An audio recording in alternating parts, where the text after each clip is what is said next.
Whiskers was a proud, perfect, absolutely fabulous house cat. He had shiny white fur, big green eyes, and the fluffiest tail in the entire neighborhood. Every morning, he sat by the window and licked his paws, polished his whiskers, and admired his reflection in the toaster. "I am flawless," he purred, "and I intend to stay that way." But Whiskers had one big furry secret. He hated baths. Not disliked, not avoided.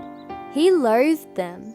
So when his owner, Emma, appeared one sunny afternoon, holding a towel and a bottle of lavender kitty bubbles, Whiskers knew. The horror had arrived. "Nope," he hissed, leaping off the couch. "Not today, not ever." He dashed under the bed. He squeezed behind the fridge.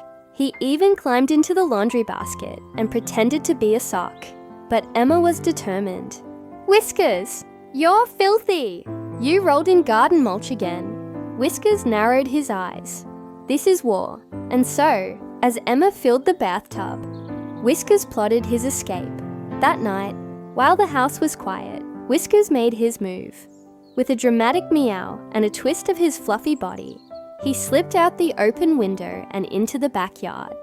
"No more baths, no more bubbles. I shall be a wildcat," he declared.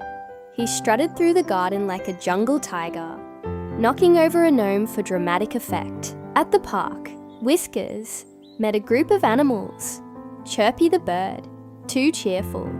Squeaks the squirrel, too twitchy. Doug the dog, too drooly. They stared at the clean, shiny cat. "Are you lost?" asked Chirpy. "Are you fancy?" asked Squeaks. "Are you food?" asked Doug. "I'm wild now," Whiskers said proudly. "I live outside." He tried to climb a tree, fell halfway. He tried to sleep in the grass, got bitten by ants. He tried to chase a butterfly, ran into a bush. By nightfall, Whiskers was cold, tired, and starting to miss his fluffy bed. "But I can't go home now," he muttered. "There's a bath waiting." Then he saw something that made everything worse. A bird sitting on a branch, smirking. Whiskers had an idea, a terrible one. "I'll catch that bird," he thought. "Then everyone will see how wild I am." Whiskers crouched. He wiggled. He pounced and missed. The bird chirped and flew off. Whiskers, however, landed right into a giant, smelly, squishy mud puddle. "Ew, ew, ew," he screeched, covered in brown goo and soggy leaves. "Squeaks!" the squirrel gasped. Doug barked in laughter. Chirpy took a picture with his tiny phone. Whiskers tried to walk away with dignity, but his tail made a squelch sound. "I'm never going to be clean again," he moaned. For the first time in his life, he wanted a bath. He sniffled. "I want my Emma. I want my lavender bubbles. I want my ducky." And with that, he turned around and waddled home, dripping mud all the way. When Whiskers arrived home, Emma gasped. "Oh my goodness, you look like a swamp monster." Whiskers hung his head. "Meow," which meant, "I deserve this." Emma didn't yell. She didn't scold. She just picked him up gently and ran a warm bath. This time, Whiskers didn't run. He sat quietly as bubbles floated by. He even smiled when Emma added his favorite rubber duck. "Quack," said the duck. "Meow," said Whiskers.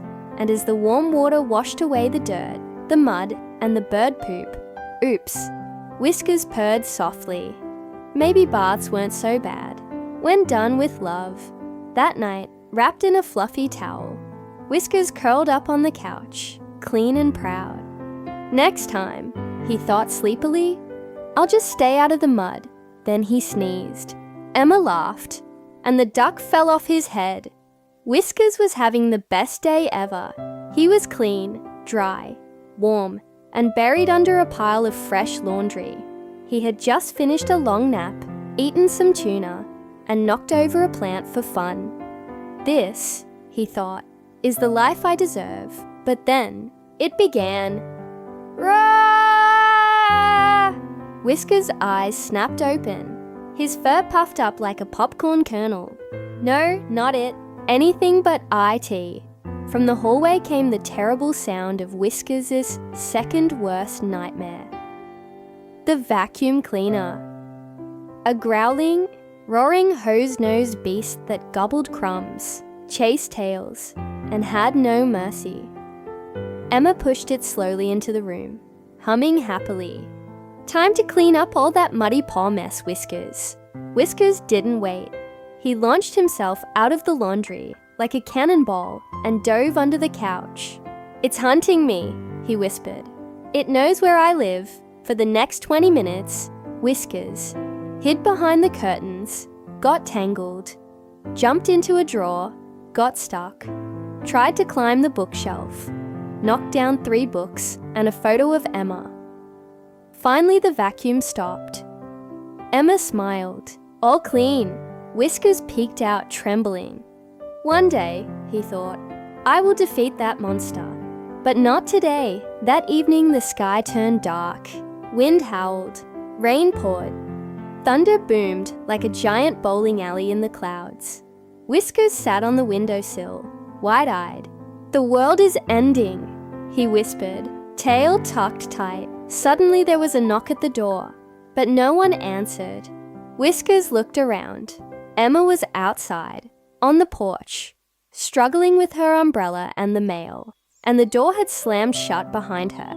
Morale? She was locked out, and she was getting soaked. Whiskers ran in circles. "This is bad. This is terrible. I'm just a cat." But then, he saw something. The vacuum cleaner. It was blocking the door. Whiskers froze. Dramatic music played in his mind. "It's now or never." He puffed up his chest, ran straight at the vacuum and, bonk, knocked it over. The vacuum fell with a crash. Emma peeked in through the window. "Whiskers, did you knock it down?" Whiskers meowed proudly. Emma got back inside, dripping wet. She scooped him up in a soggy hug. "You're a hero."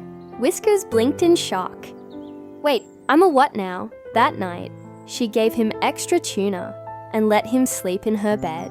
The vacuum stayed in the closet, and Whiskers, for the first time, purred next to it. "Still a monster?" he whispered. But maybe not the worst one. Whiskers had faced a lot in the past week. A bath. Ugh. Mud puddles. Gross. The vacuum. Terror. A thunderstorm. Double terror. But today, things were peaceful. Too peaceful. Whiskers was lounging in his sunbeam. Paws stretched out. Tail twitching slowly. At last, he sighed. The chaos is over. I am calm. I am king. But just as he was about to drift off into a purr-filled nap, it appeared. A tiny glowing red dot on the floor. Whiskers opened one eye. What is that? The dot moved. So did Whiskers. The dot zipped left. Whiskers pounced. The dot zipped right. Whiskers somersaulted into the table leg. Ow! But I'm not giving up. He chased it up the wall, onto the couch, across the ceiling, well, almost, and under the rug. You will be mine, mysterious red dot. In the kitchen, Emma laughed quietly, holding a laser pointer. Go, Whiskers, go! After 10 minutes of epic ninja moves, Whiskers cornered it. I have you now, he shouted. Claws ready! Then the dot vanished. Just gone. Whiskers stared at the floor. Where did you go? Come back and fight me, coward. He ran in circles, looked behind the fridge, checked inside his own tail, just in case, but it was gone. Forever. That night, Whiskers lay in bed, eyes wide. One day, I'll catch you. I swear it on my tuna. Emma patted his head. Good kitty, he purred, but his whiskers twitched suspiciously, because deep down, he knew the red dot would return, and when it did, Whiskers would be ready.